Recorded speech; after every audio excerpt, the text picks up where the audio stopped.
చిత్తూరు జిల్లా కుప్పం నియోజకవర్గం నుంచి రామకుప్పం మండలానికి చెందిన ఎంపీటీసీలు, సత్యసాయి జిల్లా పెనుగొండ నియోజకవర్గం నుంచి రొద్దం మండలానికి చెందిన ఎంపీటీసీలు, మడకశిర నియోజకవర్గం మడకశిర మున్సిపాలిటీకి సంబంధించిన కౌన్సిలర్లు, అన్నమయ్య జిల్లా రాజంపేట మున్సిపాలిటీకి సంబంధించి అక్కడి నుంచి వచ్చిన కౌన్సిలర్లు, వీరితో పాటు ఈ ప్రాంతాలకు సంబంధించిన ముఖ్య నేతలందరికీ కూడా పేరు పేరున హృదయపూర్వకంగా నమస్కారాలు తెలియజేస్తా ఉన్నాను. ఈరోజు మీరంతా కూడా తెగువ చూపించిన పరిస్థితుల మధ్య మిమ్మల్ని అందరినీ అభినందిస్తూ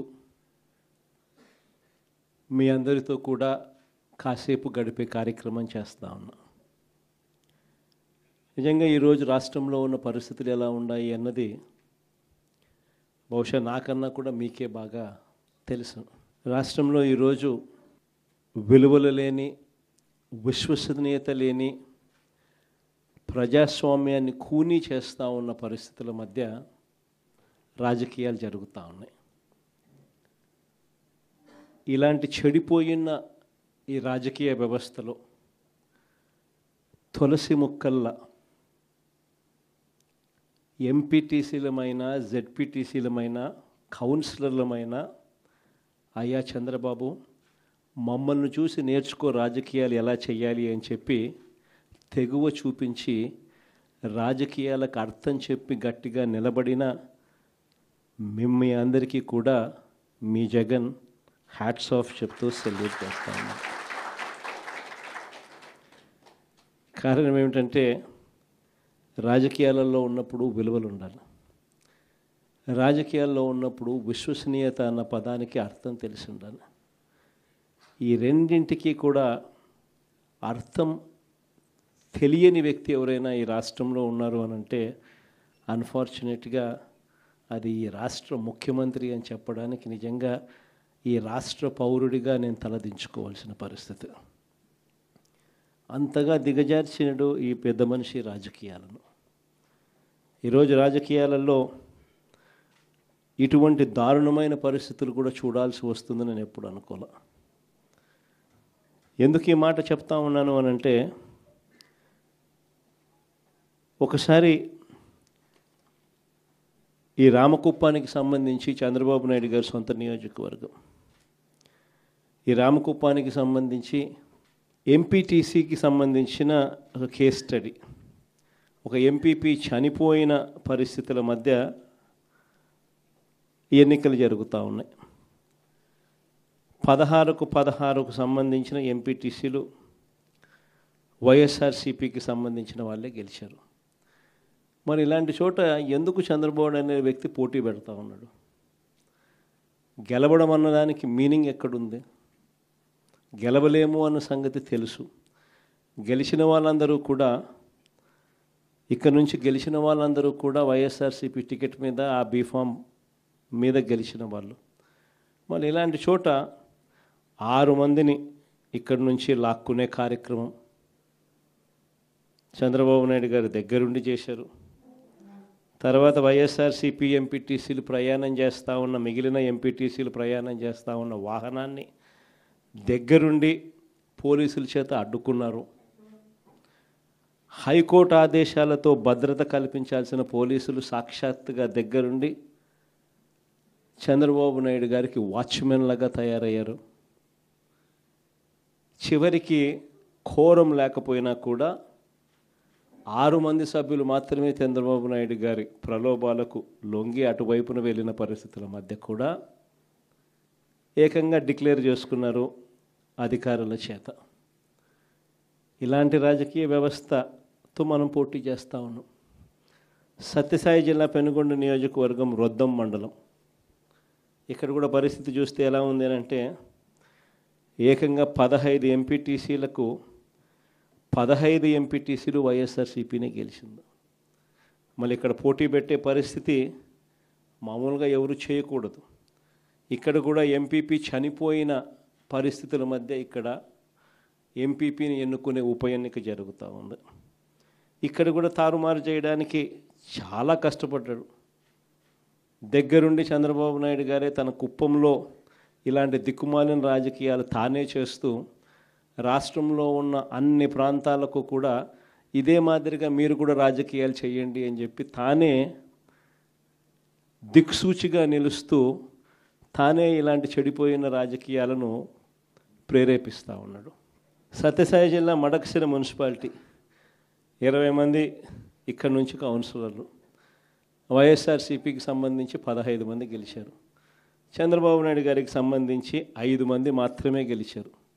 పాపం ఎస్సీ కాన్స్టిట్యున్సీ లక్కప్ప లాంటి పాపం ఒక చిన్న కార్యకర్త అక్కడ నుంచి మన పార్టీ తరఫున ఎమ్మెల్యేగా నేను ఎస్సీ కాన్స్టిట్యున్సీ ఇలాంటి చోట కూడా ప్రలోభాలు పెట్టి ఆ కౌన్సిలర్లను లాగాలి అని చెప్పి విశ్వ ప్రయత్నం చేస్తూ ఉన్నాడు అని అంటే రాష్ట్ర చరిత్రలో ఎవడు ఉండడు ముఖ్యమంత్రి స్థానంలో. అయినా కూడా ఆ 15 మందిలో కూడా చాలామంది గట్టిగా నిలబడిన పరిస్థితులు, కొంతమందిని మాత్రం ప్రలోభాలకు అటువైపున వెళ్ళిన పరిస్థితుల మధ్య చూస్తూ ఉన్నాం. అన్నమయ్య జిల్లా రాజంపేట ఈ మున్సిపాలిటీ అయితే 29 మంది కౌన్సిలర్లకు గాను 24 కౌన్సిలర్లు వైఎస్ఆర్సీపీ టికెట్ మీద గెలిచిన వాళ్ళు. మరి 29లో 24 మంది వైఎస్ఆర్సీపీ టికెట్ మీద గెలిచిన పరిస్థితులు ఉన్నప్పుడు తెలుగుదేశం పార్టీకి సంబంధించి కేవలం 4 మాత్రమే గెలిచిన పరిస్థితులు రాజంపేటలో ఉన్నప్పుడు ఒకడు ఇండిపెండెంట్గా గెలిచారు. మరి సంఖ్యాబలం లేనప్పుడు ఇక్కడ చంద్రబాబు నాయుడు గారు ఎందుకు ఇలాంటి హేయమైన రాజకీయాలను ప్రేరేపిస్తున్నాడో ఎవరికీ తెలియదు. కానీ ఇక్కడ కూడా ఎంత కష్టపడినా కూడా ఒకడంటే ఒకడు కూడా పోని పరిస్థితిలో కూడా ఇక్కడ కూడా మన వాళ్ళు చాలా గట్టిగా కూడా నిలబడతా ఉన్నారు అని అంటే నిజంగా గొప్ప సంగతి. ఇక్కడ అందరికీ కూడా అభినందించాల్సిన అవసరం ఉంది. ఎందుకు ఈ విషయాలన్నీ చెప్తా ఉన్నానంటే నాయకుడు అనేవాడు ఎలా ఉండాలి అనేదానికి నిదర్శనం.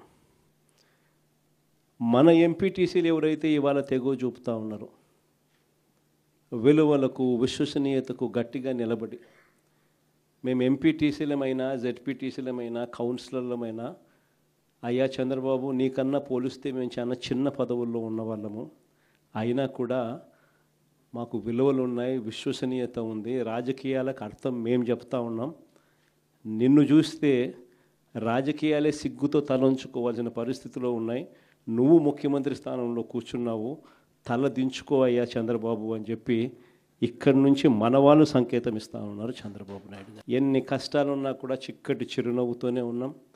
చిక్కటి చిరునవ్వుతోనే ప్రజలకు చెప్పిన ప్రకారం మేనిఫెస్టోలో ఏదైతే మాట చెప్పామో ఆ చెప్పిన ప్రతి మాట కోవిడ్ లాంటి కష్టాలున్నా కూడా మీ జగన్ ఏ రోజు కూడా బటన్ నొక్కడంలో ఏ రోజు కూడా వెనకడుగు వేయలేదు.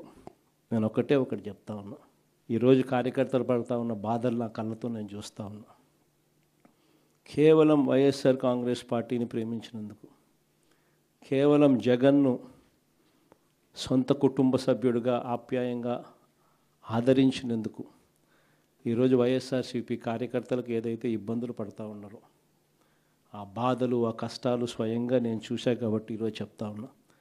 ఇక నెక్స్ట్ వచ్చే జగన్ 2.0లో మాత్రం పరిస్థితి ఇటుండదు అని చెప్తాను. మొట్టమొదటి పీఠం కార్యకర్తకే వేస్తా, ఈ మాత్రం ఖచ్చితంగా చెప్తాను. ఈరోజు ఎవరెవరైతే పోలీసులు, ఎవరెవరైతే అధికారులు, ఎవరెవరైతే మిమ్మల్ని ఇబ్బందులు పెట్టారో అందరి పేర్లు నోట్ చేసుకోండి. నేను చెప్తా ఉన్నా, మీరు నోట్ చేసుకోండి. ఒక్కొక్కడిని మాత్రం యూనిఫామ్కు ఉన్న వాల్యూ ఏమిటి అనేది వాళ్ళకి అర్థం కావాలి.